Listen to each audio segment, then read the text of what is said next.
Hola y bienvenidos a La Esfinge Literaria. Hoy vamos a compartir la lectura de un fragmento de este libro que se llama Para educar en la libertad, escrito por Josefa Martín Luengo,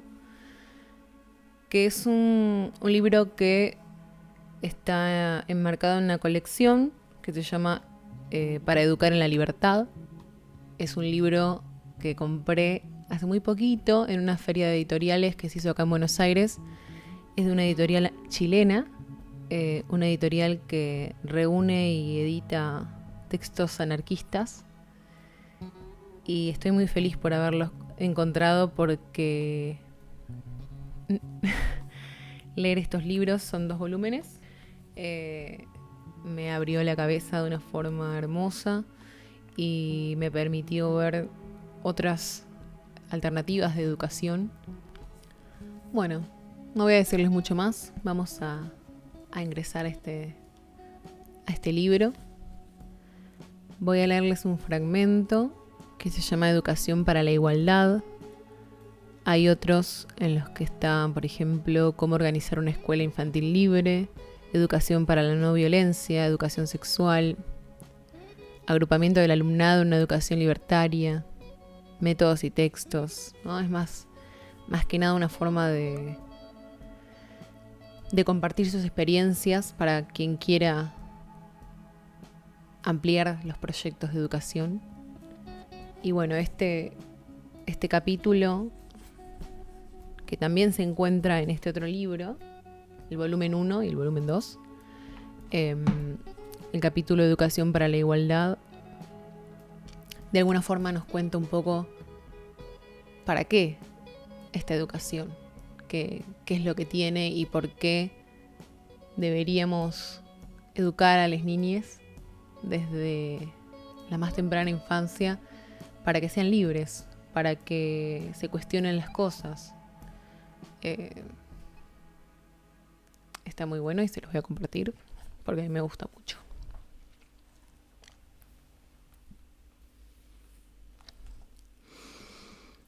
Educación para la Igualdad. Josefa Martín Luengo. Educar para un mundo sin poderes ni jerarquías, para un mundo en donde cada persona puede ser ella misma y construir su historia personal en busca de la mayor felicidad posible, para sí misma y para su mundo, requiere ayudar a generar mentes carentes de prejuicios, de estereotipos, de dependencias, libres del principio de autoridad, es decir, un nuevo tipo de persona que, siendo ella misma la protagonista de su vida, contribuya junto con otras a generar un mundo de igualdad. En la base de la desigualdad, la discriminación y la jerarquía se encuentra el androcentrismo, que supone la división del mundo en 2 clases muy bien estructuradas, la masculina de dominio y la femenina de sumisión. Esta básica estructura mental genera sin brusquedades un mundo piramidal, en donde autoridades y poderes ejercen sus acciones sobre la otra parte de la sociedad, que acepta su sometimiento y muestra su admiración por esas cúpulas dirigentes y superiores que imposibilitan un mundo de igualdad. Las luchas contra los poderes estatales o económicos, científicos, políticos o ideológicos son confrontaciones superficiales que consisten en quitar un poder para imponer otro, pero en ningún caso destruirlos. Las revoluciones habidas en la historia, en su gran mayoría, no son más que confrontaciones que tratan de sustituir unos dominantes por otros. Pero, y la historia lo demuestra, nunca han conseguido eliminar la pirámide de poder, porque en sus intenciones no ha estado nunca este ambicioso proyecto. Únicamente el anarquismo, como utopía posible, se ha planteado el cambio social por medio del establecimiento de la igualdad y la solidaridad, pero aún ellos han profundizado poco en la práctica de este ambicioso deseo. El androcentrismo, como punta de vista central de lo humano, centrado en los valores propios de la virilidad, presupone la base de la desigualdad reinante en el mundo. El hombre, considerado como el protagonista de la historia, ha ido a lo largo del tiempo creando sin discusión la idea de que es él el arquetipo que sirve de referencia al mundo. Y así, su historia, su arte, su ciencia, su filosofía, su pensamiento y su poder se hacen incuestionables, generalizados y universales, e inconscientemente se van introyectando en las cabezas de hombres y mujeres de diferentes épocas y lugares. La hegemonía que el hombre viene ejerciendo a lo largo del tiempo es evidente, de ahí que sea asimismo evidente su ostentación de los poderes. El mundo, dividido en dos grupos humanos trascendentales, hombres y mujeres, se guían por ese grupo de hombres blancos, cultos, de una determinada edad y con deseos expansionistas, que son quienes establecen un pensamiento generalizado, aceptado y poco discutido, de que son ellos quienes manejan el mundo, y lo han convertido en el caos que hoy es. Generar un cambio sustancial de esta realidad hacia estructuras de igualdad pasa inequívocamente por educar sin la referencia androcéntrica, poniendo en su lugar la igualdad en la diversidad y las diferencias, con lo que inmediatamente eliminaremos el principio de autoridad de base, que hoy se establece por medio de esta concepción universal. En lugar de aprender a ser niñas y a ser niños, debemos aprender a ser personas con los mismos derechos naturales, las mismas posibilidades y las innumerables diferencias interpersonales. Y para ello, las generaciones adultas debemos de construirnos al tiempo que facilitamos una estructura mental con base de igualdad en lugar de con base de autoridad. Las criaturas pequeñas son enormemente vulnerables a los roles de imitación que ofrecemos las mujeres y los hombres, muy concretizadas en las figuras parentales, que son quienes introyectan inconscientemente los estereotipos de género, la superioridad masculina y la inferioridad femenina, preparando de esta manera sus mentes para asumir y realizar una vida igual a la de sus progenitores y educadores, ya que éstes son sus referencias de identificación, de seguridad y de aceptación. Con ello, estos estereotipos de género se ven reforzados por los elementos que ejercen de educadores indirectos: el grupo social, medios de comunicación, información reglada, libros de texto y, sobre todo, un lenguaje sexista que de una forma espontánea, continuada y natural configura un determinado pensamiento, que es el que se genera a través de las palabras, que son portadoras de conceptos y predeterminan una concreta ideología, una determinada manera de ver y concebir el mundo. La manera pensamiento que los poderes androcéntricos necesitan crear para poder mantener su continuidad hegemónica. Una escuela libre, de pensamiento anarquista, debe hacer un gran hincapié en este aspecto fundamental de la discriminación humana, a fin de facilitar la construcción de mentes con un pensamiento distinto, que sean capaces de ver, interpretar y actuar en el mundo bajo un principio de igualdad personal, y así, posteriormente, generar una mayor igualdad social. Esta sociedad de predominio masculino realiza un gran esfuerzo en mantener la diferencia genérica, y la educación es su vehículo más efectivo, porque a través de ella predetermina las mentes a aceptar y mantener sin ningún tipo de crítica lo establecido, porque sus mecanismos de presión son muy fuertes y únicamente las mentes muy preparadas y muy libres pueden combatir con éxito contra ellos. Aprender a ser niño, chico, joven u hombre presupone responder un marcado estereotipo de fuerza, autoridad, violencia, dominio y trabajo social,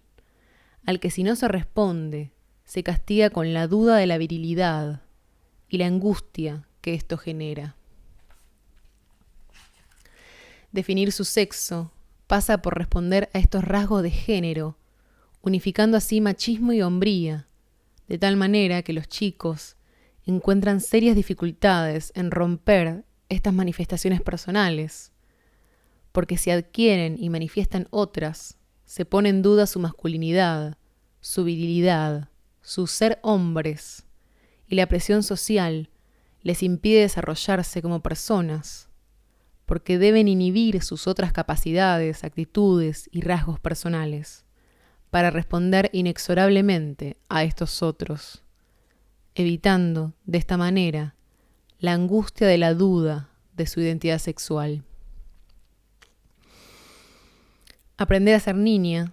pasa por un proceso pasivo frente al de los chicos, que es activo. Ellos deben ser así. Ellas no deben ser así. Es decir, no pueden manifestar ninguno de estos rasgos considerados masculinos, y por ello la educación que se les impone es fundamentalmente represiva e inhibitoria, lo que les genera personalidades débiles socialmente, inseguras, dependientes, pasivas y eminentemente frustradas. La natural actividad de una niña, desde su nacimiento, es controlada, sus formas de actuación muy cuidadas, las normas muy rígidas, el espacio muy mediatizado y el lenguaje personal eliminado.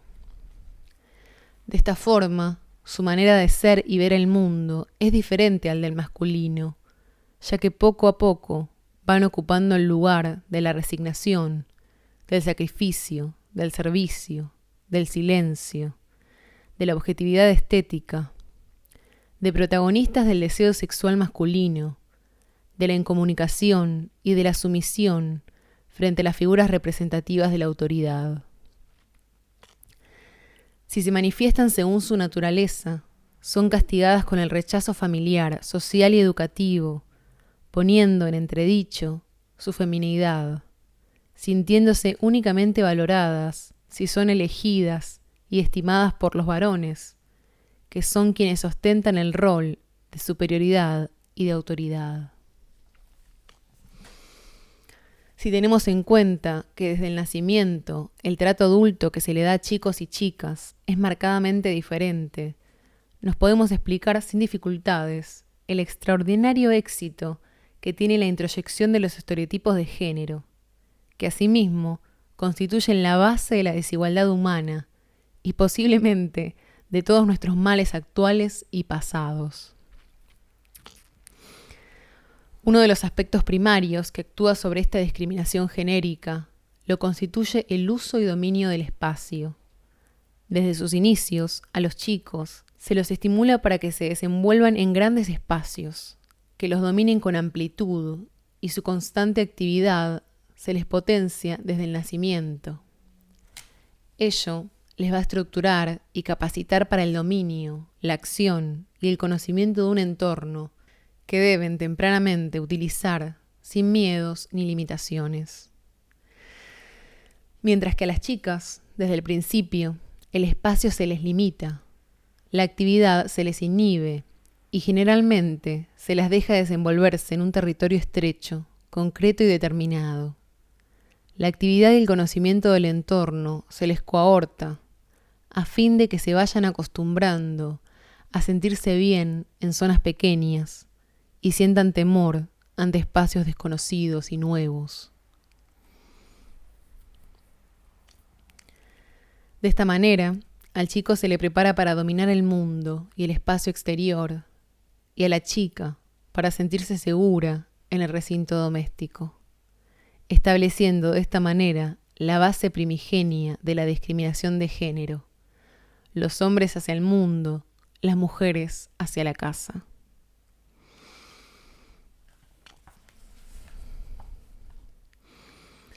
Educar para la igualdad pasa por destruir este desenvolvimiento espacial, consiguiendo que ambos puedan usar de la misma manera todo el espacio posible. Pero para ello es preciso inhibir el dominio indiscriminado que de él hacen los varones y estimular a las niñas a usarlo con éxito. Y ello debe comenzar desde el mismo momento del nacimiento. Y si en las familias no se hace, y ciertamente no se hace, porque se proyectan los roles parentales, sí debe hacerse en la escuela, que aunque no consiga una estructuración mental completa, al menos puede alcanzar actitudes intermedias de avance y progreso. Es evidente que poco podemos actuar ante la imitación parental, porque los padres y las madres ponen en funcionamiento su propia concepción y estructura de los estereotipos, pero evidentemente, por medio de introyectar nuevas experiencias en sus mentes, contra los deseos expansionistas y de dominio que tanto han caracterizado y caracterizan a las estructuras sociales, políticas y económicas existentes en el pasado y en el presente. En la práctica educativa, además del lenguaje como objetivo fundamental de padres y madres, pueden ir variando y flexibilizando algo de sus propias limitaciones ante las formas y demandas de sus criaturas. Otro aspecto importante a trabajar desde las primeras edades es el trabajo doméstico, que invita con su práctica a asumirlo a ambos géneros en el clima de igualdad. Aunque es importante destacar que los chicos, por la asunción prematura de su estatus de privilegio, se oponen con más fuerza que las chicas a actuar en este campo con una percepción de igualdad. Pero indudablemente estas experiencias van creando nuevos datos en sus mentes y por ello una construcción personal más igualitaria. Aunque no debemos olvidar que la identificación con las figuras parentales y su imitación impone amplias trabas a este aspecto educacional, ya que presupone la lucha entre un rol privilegiado y un rol de igualdad, sin perder de vista que las criaturas a estas edades son muy egocéntricas y tienden a su comodidad, más que una proyección de futuro que todavía no tienen capacidad de comprender. En este campo, con las chicas, se debe actuar de forma diferente, ya que ellas, normalmente, y por la referencia de sus madres, presentan menos dificultad a la hora de realizar estas tareas, por lo que se les debe hacer caer en la cuenta de que la justicia en el trabajo pasa por demandar a sus compañeros varones la parte que les corresponde, en lugar de tomar la iniciativa y realizar las tareas que no les pertenecen a ellas, sino a ellos. Pero generalmente las chicas suelen dar una respuesta más colaborativa en este aspecto, ya que son ellas quienes padecen la injusticia de un trabajo que no les corresponde. Es fácilmente comprensible esta actitud, ya que generalmente el privilegio se defiende, pero la ausencia de él invita a reclamar la justicia. Pero la resolución del conflicto no es tarea fácil, ya que los muchachos persisten en sus actitudes de una manera muy constante, y las chicas, al desarrollar mayor sentido de la responsabilidad, en ocasiones se cansan de demandarle su parte en el trabajo, lo cual retrasa el establecimiento de la igualdad. Un aspecto de trascendental importancia es el uso del lenguaje no sexista, ya que él configura un pensamiento, y al reivindicar constantemente su uso, debilita la preponderancia masculina y evidencia la participación de las chicas en la vida diaria.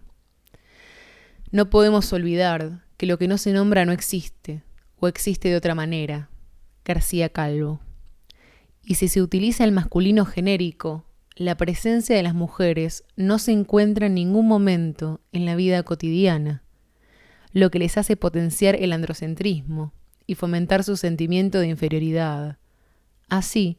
como de no coparticipantes en el proceso histórico, ya que si no se las nombra no existen, y de existir lo hacen de manera diferente a la de los pertenecientes al género masculino. Por otro lado, el lenguaje, al darle protagonismo a las mujeres, les va a ir estableciendo una diferente manera de ver el mundo, ya que ellas, al hablar e identificarse con lo que se habla,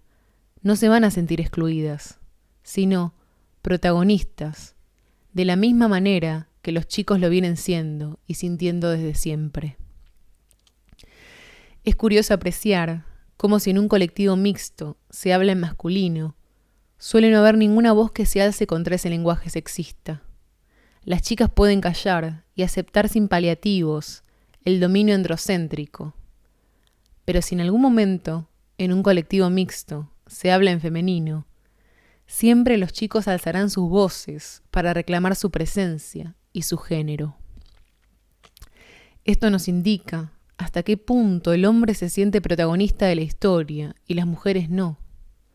evidenciando que en ningún momento están dispuestos a renunciar a su protagonismo como consecuencia de la fuerza que tiene su rol de género, mientras que las chicas, como con muchísima frecuencia tienen que padecer esta exclusión, la hacen con facilidad aceptable y les cuesta demandar su presencia y la justicia de su coparticipación o protagonismo. Por ello, hay que estar constantemente pendiente del uso del lenguaje y tratar de incluir el masculino y el femenino, siempre que se hable de y para grupos mixtos, porque a los chicos les ayuda a reconocer y a aceptar la presencia femenina, y a las chicas a implicarse como sujetos presenciales y activos de cualquier situación. Debemos tener muy presente que el androcentrismo de los lingüistas es aún más pernicioso que el de los poetas o dramaturgos, pues se oculta bajo la apariencia de cientifismo. Se pretende esgrimir como argumentos irrebatibles lo que son opiniones, impresiones o prejuicios, o estereotipos introyectados inconscientemente por medio de una educación impuesta por los poderes masculinos. De ahí la importancia de que las mujeres aprendan a expresarse en femenino, ya que adquieren presencia real y protagonismo histórico, y hay que intentar destruir el masculino genérico, que lo único que pretende es perpetuar el sistema patriarcal y conseguir que las mujeres se sientan personas de segunda categoría, al tiempo que aceptan, transmiten y perpetúan el dominio masculino. La educación tiene mucho que hacer en este aspecto, porque el sentimiento inalienable de la igualdad de las personas se transmite por medio del aprendizaje de la lengua, porque ella es la que va a dar nombre a lo que existe, y por ello una base conceptual diametralmente distinta a la actual. Porque si vivenciamos otro tipo de cultura, evidentemente ayudaremos a estructurar otro concepto genérico que se asiente en la igualdad, con sus diferencias, eliminando esa estructura de dominantes, sometidas, sobre la que se basa la jerarquía de poder. La educación en la igualdad y para la igualdad debe centrar su atención en eliminar al máximo los estereotipos de género transmitidos por la cultura patriarcal. Y para ello se debe enseñar a ser persona, en lugar de enseñar a ser niño o a ser niña, ya que cualquier persona tiene el derecho de ser ella misma, y no ser constreñida por corsés culturales que mutilan una parte importante de su esencia humana, haciendo de este mundo un caos de confrontación, discriminación, violencia, racismo y clasificación a todos los niveles. Educar en y para la igualdad supone el principio insustituible del uso y práctica de la libertad, ya que si ésta no existe, es imposible que se pueda evidenciar un mínimo de libre pensamiento, libre decisión, libre relación y libre agrupamiento. Por ello, la educación no sexista es un objetivo primordial de la escuela de la anarquía, de la escuela de la libertad, ya que si no nos sentimos libres para ser como queremos ser, pensar como deseamos pensar, la posibilidad de vivir y actuar para un mundo más justo y menos violento resultará imposible, Y si no, ahí está la historia de la humanidad para evidenciarlo. Si hablamos con igualdad, nos constituimos como identidades únicas. Si aprendemos a actuar sin responder a roles estereotipados, tenemos la oportunidad de alterar el orden establecido y de poner en práctica la creatividad que potencia una nueva y diferente concepción y realización de sociedades desprovistas de cúpulas de poder, discriminaciones por razón de raza, sexo, creencia, edad. Eliminando esto, por lo tanto, aparecen otros conceptos necesarios para la consecución de mentes concebidas en igualdad, como son la realización del trabajo,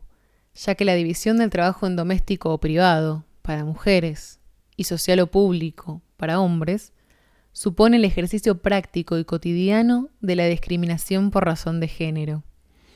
consiguiendo que todas las tareas que se han de realizar supongan la misma responsabilidad para chicos y chicas, evitando cualquier acto de condescendencia por parte de las chicas y de demanda de privilegio por parte de los muchachos. La igualdad en el reparto de las tareas, la responsabilidad de asumirlas sin diferencias, excepto las personales, conlleva al establecimiento de la justicia laboral y a destruir la idea tan aceptada de que las mujeres deben realizar su esfuerzo en el ámbito de lo privado, que supone servicio hacia los demás, no remuneración, incomunicación, y por ello, la creencia de que su sexo y su género está preparado para estas tareas y no para otras de más envergadura, las cuales se encuentran destinadas a los hombres, generando así sentimientos de inferioridad, superioridad y todo lo que ello conlleva. Niños y niñas deben asumir desde que nacen la responsabilidad de realizar por igual todo tipo de trabajo, estableciendo la igualdad entre trabajo manual e intelectual, con el fin de eliminar, o al menos disminuir, el establecimiento social de las clases por cuestiones laborales, yendo en contra de trabajadores o trabajadoras manuales, distintos de trabajadores o trabajadoras intelectuales. Para estos últimos, el poder de la cultura y, por ello, el engrosamiento de la clase dirigente. Para los primeros, su incorporación a las clases más deprimidas en diferentes escalas, clase media, clase trabajadora y desempleados, reforzando la estructura de poder creada. Cuando desde el campo educativo abordamos el trabajo, nos encontramos con otros aspectos sobre los que debemos incidir. Uno de los más importantes es el de la autonomía, ya que al eliminar de los varones la responsabilidad de su cuidado, su alimentación y su higiene, estos construyen una mente dependiente de las mujeres, que les limita en el campo de la independencia, de la adquisición de habilidades, de la toma de decisiones personales, al tiempo que les genera agresividad contra ellas, por el cúmulo constante de frustraciones que padecen en la limitación de su natural desarrollo, lo cual producirá a largo plazo una hostilidad hacia el otro género que se evidenciará en el maltrato doméstico y en la violencia indiscriminada. Por un fuerte sentimiento de temor hacia ellas, rodeado de manifestaciones neuróticas. Así, cuando lleguen a mantener una relación de pareja, la natural dependencia amorosa se convertirá en dependencia afectiva, la cual, cargada de inseguridades, miedos y frustraciones, impedirán una relación satisfactoria, equilibrada y feliz, siendo ésta sustituida por una relación de poder, de confrontación constante, de defensa y mantenimiento de los estereotipos de género introyectados desde la infancia, y que en la edad adulta se manifiestan con una amplia beligerancia que está ocasionando una amplia alarma social y que nos hace consumir las energías en estas luchas de base, mientras desatendemos, obviamos y carecemos de fuerzas para combatir la realidad social que nos asola. Las dificultades con las que nos encontramos en este y otros aspectos de la educación no sexista se encuentran en la familia, la cual es prioritariamente adiestradora de los estereotipos de género, ya que ambos, niños y niñas, imitan espontáneamente las figuras parentales, muy mediatizantes a la hora de estructurar una mente libre de prejuicios, ya que son figuras de referencia para ellos y ellas, al tiempo que sustentan, mantienen y evolucionan relaciones afectivas que proporcionan seguridad, aceptación y amor. Rasgos estos que les son imprescindibles a la infancia para su desarrollo, por una necesidad primaria que requieren y precisan en edades prematuras.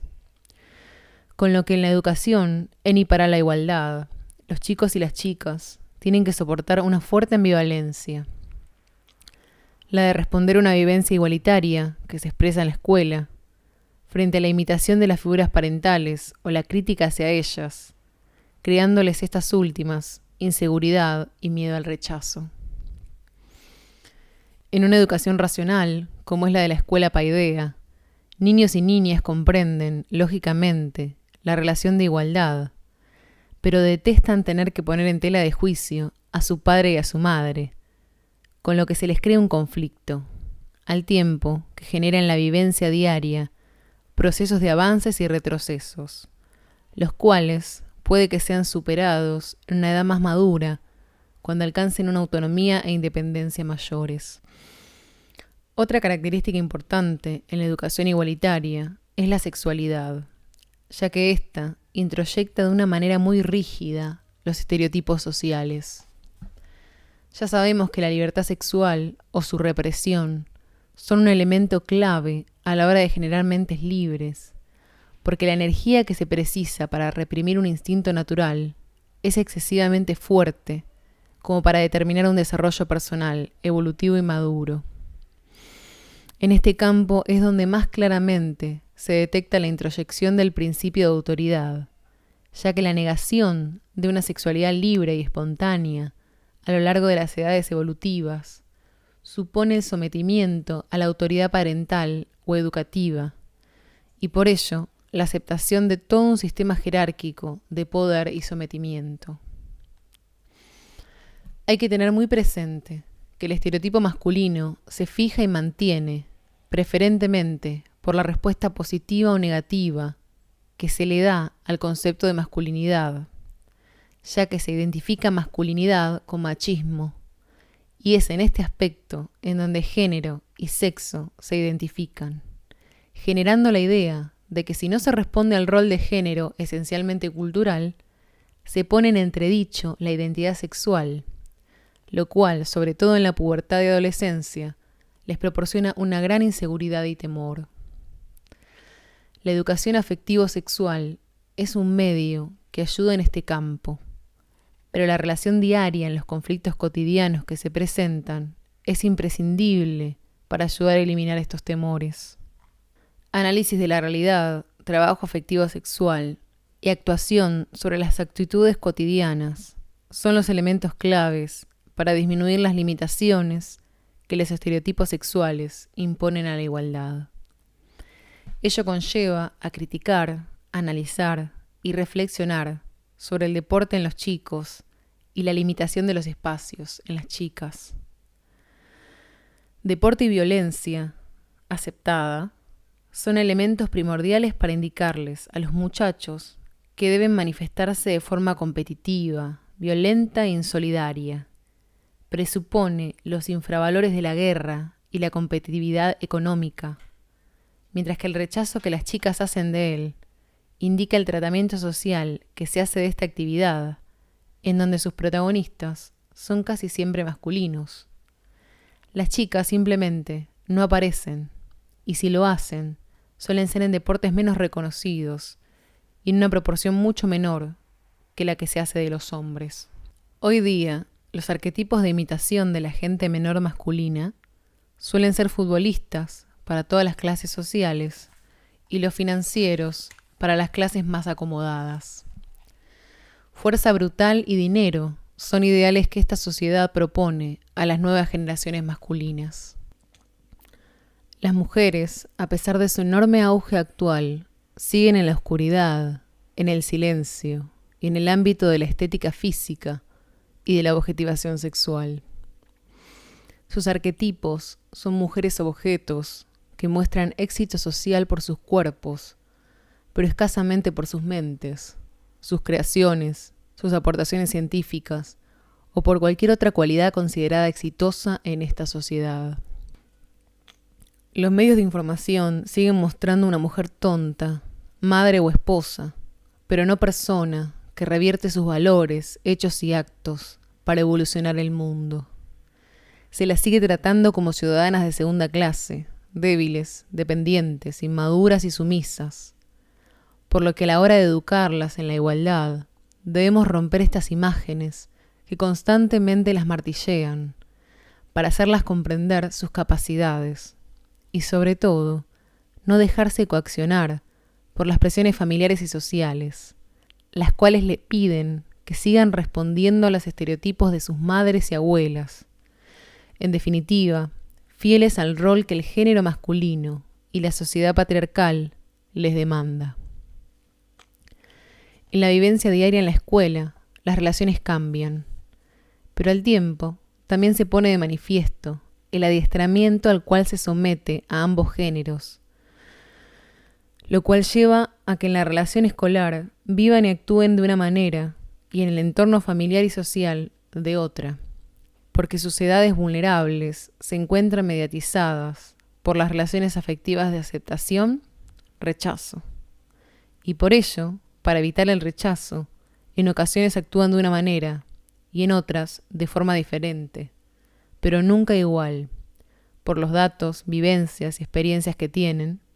que el resto educado bajo los principios de la discriminación, la desigualdad y la limitación de la libertad. La diferencia entre la familia, la sociedad y la escuela estriba fundamentalmente en que en la escuela son aceptadas sus formas de actuación, por lo que se pueden mostrar mucho más espontáneamente que en otros sectores sociales, creando ahí la ventaja de que en la escuela su equilibrio personal y emocional se muestra con más facilidad, mientras que no sucede lo mismo en otros entornos donde viven. Por lo que se vive y el sentimiento de estabilidad va creando en sus personalidades posibilidades de optar, es decir, pueden manifestarse de forma estereotipada y encontrarse en unas situaciones mal,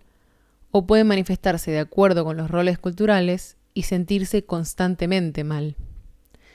Ahí es precisamente donde se evidencia la libertad de elección y por ello una esperanza de cambio. Para trabajar en este campo, constantemente debemos estar perceptibles a las dinámicas que se generan, a las relaciones que se establecen y a las influencias que mediatizan, con la finalidad de saber cómo, dónde y de qué manera debemos actuar para contrarrestar los esquemas que les van inconscientemente introduciendo en sus estructuras personales y afectivas. En lo que se refiere al campo intelectual, los estereotipos también tienen su influencia determinante, ya que social y familiarmente a los chicos se les crea la opinión de que las matemáticas y las ciencias naturales y experimentales son áreas más difíciles y por ello deben ser dominadas por los hombres, que son más aptos para desarrollarlas, despreciando o infravalorando los otros campos del saber, como lo son las letras y la creatividad. De ahí que las presiones que los chicos reciben tienden a estimularles en el estudio de las matemáticas, desestimando a los otros, y a las chicas justamente al revés, potenciándoles el campo de la lengua, la literatura, la creatividad, rechazando las matemáticas y las ciencias experimentales por una concepción intrapsíquica que les hace sentirse menos capaces de abordarlas. En la escuela se hace muy evidente esta mediatización, ya que vemos constantemente muchachos poco capacitados para el área matemática, manifestando un amplio interés por este campo del saber, mientras observamos cómo chicas capacitadas lo desestiman y se sienten inseguras de poder abordarlo con éxito. Claro, hay que tener en cuenta que cuando se trabaja en el campo de la igualdad, se produce una serie de varianzas, ya que a pesar de que los chicos tiendan a trabajar más las matemáticas por influencia externa, se va poniendo en evidencia su éxito en otros espacios culturales, y lo mismo sucede con las chicas, disminuyendo de esta manera la fijación de los roles de género.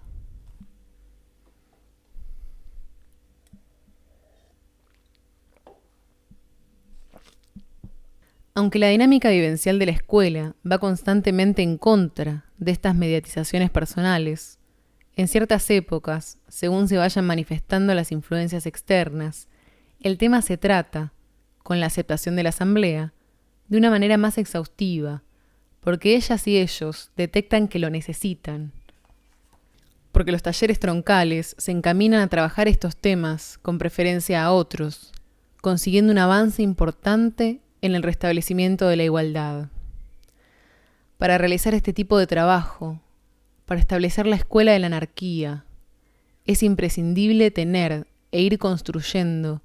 una mente educadora lo menos condicionada posible en este campo. Es decir,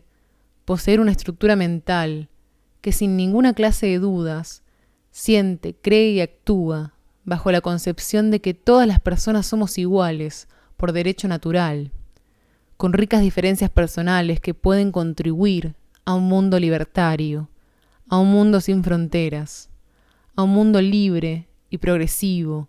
hacia la consecución de la mayor felicidad posible. Bueno, este fue el fragmento de Educar en la Libertad, del libro Para Educar en la Libertad de Josefa Martín Luengo. Este libro, además de hablar sobre la educación anarquista, lo hace desde la mirada de Josefa Martín y desde su proyecto de la Escuela Paideia. Por eso, en un momento del fragmento se habla de las asambleas, que son formas que tienen les chiques en esta escuela de reunirse y debatir y exponer casos en común. Lo hacen a través de asambleas. Son grupos de niñes que no se juntan por edad, sino por intereses. Y sus proyectos no son agrupados en ciencias, literatura, etcétera, sino que es más bien por proyectos de investigación. Es muy interesante esta experiencia de educación. Y bueno, como escuchamos, nos habla de la importancia de educar desde la infancia más temprana, sin esta concepción binaria de los roles de género, y cómo todo lo que vivimos y cómo todas las personas tenemos inculcadas un montón de cosas en nuestra cabeza y en nuestras acciones por cómo fuimos educadas, y que esta idea de deconstruirnos tiene que ver con reflexionar sobre aquellas cosas que hacemos, por qué las hacemos y de dónde vienen. Que lo vemos en todos lados, en cómo tiene que jugar una chica, cómo tiene que jugar un chico, ya en esta idea de cuando alguien está embarazada, bueno, ¿qué va a hacer? ¿Va a ser chico o chica? Es como se nos educa desde siempre, se nos divide la mente en estas dos ideas de lo que significa ser mujer y de lo que significa ser hombre. Es algo que también trata el último capítulo que subí de Teoría King Kong, que habla de esta idea también, que es la femineidad, este concepto de censura, de todo lo que no puede hacer una chica. Y me parece que en este libro, además de hablarnos de eso, nos da una idea, nos da un horizonte hacia dónde ir para poder educar desde este otro lado, desde este otro lado.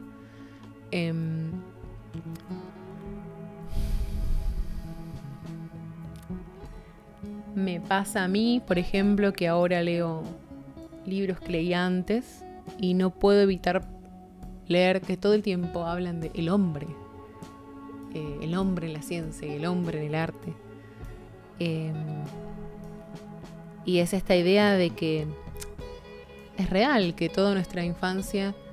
se nos educó de una forma de que el hombre era el protagonista en todos lados, y era el científico, y era el presidente, y era él el que siempre estaba en toda la historia. Y por eso me parece muy importante que este libro, que incluso ya habla de esta idea de el lenguaje no sexista. No he encontrado libros, los que yo he leído, en el que aparezca el uso de la arroba, como para en el genérico no usar la O o la A. Usar algo que contemple más allá de esos dos géneros, y que es algo que se está hablando mucho hoy en día con el uso de la E. Así que este libro me parece muy, muy interesante. Me abrió muchas puertas en mi cabeza cuando lo leí. Y bueno, vamos a continuar trabajando textos de esta forma, de este tipo, textos que nos desestructuren y nos abran la mente hacia otras cosas que la escuela no suelen contarnos, que tiene que ver con la autonomía y con la independencia y con la libertad desde el autoaprendizaje y desde la igualdad, desde el compañerismo. Así que bueno, espero que les haya gustado y bueno, continuaremos compartiendo muchas más lecturas.